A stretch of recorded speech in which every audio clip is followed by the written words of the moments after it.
Hey guys, this is Cameron with Emerson House Buyers. Have another question.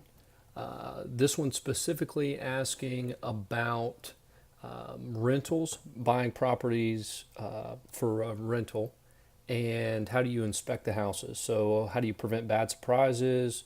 What do you do to avoid any unwanted surprises down the road? So, you always check foundation, or at least I always check foundation, roof, and the AC unit. So if you don't see anything visually, I don't do anything. Roof, how old is it? You can look at it. Are there any water spots on the ceiling? No, everything looks good. No leaks, no issues. It's fine. If it's getting in 20 plus years, 25 plus years, you probably want to look at factoring that into your offer. And then the other piece is the AC unit. If it's cooling, I mean, if they have the AC shut off when you're there, that's a red flag. But if it's cooling and it feels good, and you look at it, it doesn't look too bad, I don't typically mess with it or worry about it. I might factor in maybe, if you look at the grates on the where the duct comes out, where the ductwork comes out, and actually is either pumping or sucking the cold air. If those look really dirty, then you might want to factor in at least 1,000 to have it cleaned. At least, if those look dirty, you might have some issues with the efficiency of the unit. So I would factor in a few $1,000s just to ensure that the unit is operating properly. As far as that goes, that's it. I don't pay $400 or $500 to have an inspector come out and walk through the house for 3 or 4 hours. I walk through the house. Now, typically I've been buying new builds. So I say new builds. Post 2000, I have bought a property in the late 70s, but it was well maintained.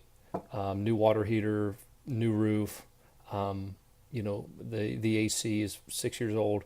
So that you just kind of take that into consideration, and if you're worried about something, just factor that into your offer. So if I go into a really bad house that's really dilapidated, I'll just factor in a $400 inspection into the repair costs, and essentially get it under contract, do the repair or do the inspection, see what they come back with, and then you can use that as a negotiating tool. Typically, when you get going and have a couple more of these, or excuse me, when you walk through several houses or dozens of houses, you'll get good at recognizing what's an issue and what's not. Um, like I said, the age of the roof, you look at it, you can visually see water spots on the ceiling. If there are no water spots, you're typically all right. Um, and AC unit, I don't have really any tricks for you just to make sure it works properly. Have a guy, if you have a guy who can come out and just run through it, that would be a good idea. I have a guy that I use very regularly, but like I said, I'll just factor those costs into my offer. And then if it comes back that there's no issues, then I'm actually out ahead. Um, Now that has prevented me the bad surprise. The other way to prevent so that prevents the bad surprises up front. So the other way to prevent these surprises from really hurting you down the road is to do preventative maintenance. And not to do a shameless plug here, but I wrote a blog post on the preventative maintenance, what times of year you should do it, and that's on the website on emersonhousebuyers.com. Go to the blog and look up, just search preventative maintenance. It's like dozens and dozens of things that you can do and times of the year you can do to make your home more efficient. So when you have a tenant in there, just make sure you're doing regular check-ins. I do a semi-annual inspection with my contractor or handyman. I'll have him walk through the property. I'll walk through the property if I'm available, and look at everything, see if there's any issues or what have you. Make sure they're changing the filters. Ensure that you have proper sealing on the doors, windows. There are a handful of things you can do, but like I said, I don't want to spend too much time on that because I wrote a whole post on it. And like I said, go to emersonhousebuyers.com and go to the blog and type in preventative maintenance. It should be the first one up. And that will walk you through everything. Like I said, time of year to do it, and how to best and most efficiently operate your house for preventative maintenance, so you don't have these big issues down the road.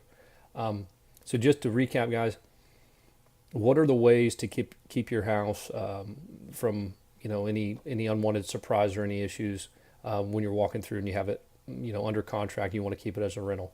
So the thing you do if you're worried, get a contractor, or excuse me, if you're worried, factor that into the offer, your offer. Get a contractor if you need. Get some experience. Here's a handy tip. Get some experience by walking through houses you're not going to buy, and just look at them. See what kind of repairs you think need to be done. Just get a good sense of what issues would be coming up with a property. So factor the inspection in if it is, you think it is dilapidated or you're not really sure. And then once you get on our contract, start doing the inspections. You got to spend money to make money. So that couple $100 to having the inspection, if you don't know, is good on your first rental or two. If you're worried, especially if your cash reserves are tight, you don't want any unwanted surprises. So that would be a good insurance policy. The other thing, preventative maintenance, that will help you out hugely. So check that out on the blog, emersonhousebuyers.com/blog. Search preventative maintenance. Guys, if there's anything else I can help with, or you want me to get more detailed, like I said, check out that post, and if you need any more bits and pieces of information, let me know. Hope this helps. If it did, share it with somebody. Help out the other investors out there. And thanks, guys. Appreciate it.